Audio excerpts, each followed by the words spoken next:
mardi 3 janvier, W9 a diffusé un nouvel épisode de la série documentaire Famille Royale, Secrets et Scandales, qui a mis en lumière le couple formé par Charlène et Albert de Monaco. Des experts ont souligné dans une exclusivité dévoilée par Gala, que la nageuse professionnelle est rapidement devenue captivée par son prince monégasque. Le début de leur histoire relève d'un conte de fées. Si Albert de Monaco s'est affiché publiquement au bras de Charlène lors des Jeux Olympiques d'hiver de Turin en 2006, le souverain monégasque a fait la connaissance de sa bien-aimée des années plus tôt. Le fils de Grace Kelly et l'ancienne nageuse professionnelle se sont en réalité rencontrés lors du Mare Nostrum, un tournoi de natation qui a eu lieu sur le rocher et auquel participait Charlène.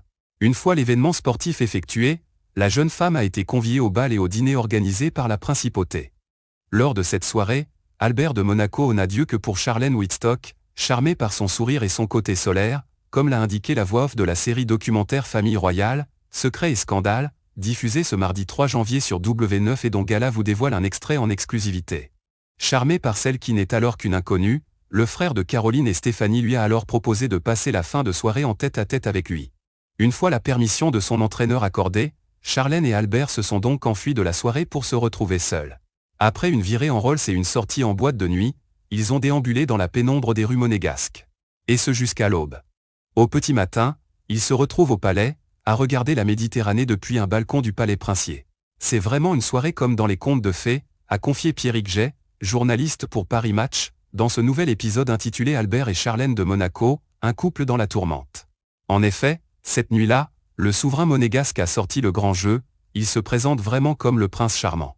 Charlène est sous son charme, a ajouté Nicolas Fontaine, rédacteur en chef du site Histoire Royale. Au petit matin, en bon gentleman, le fils de Régnier III a raccompagné Charlène à son hôtel. C'était fantastique, a aussitôt confié l'intéressée, visiblement conquise, à son amie Sarah. Cependant, la suite de l'histoire n'a pas suivi le chemin que l'on pourrait s'imaginer.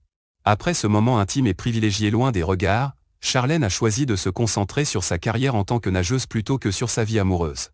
Un proche a rappelé dans le documentaire de W9 que lorsque le prince l'a rencontrée, elle s'est concentrée sur sa carrière.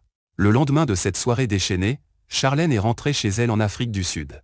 Ce n'est que quelques années plus tard que les deux se sont retrouvés.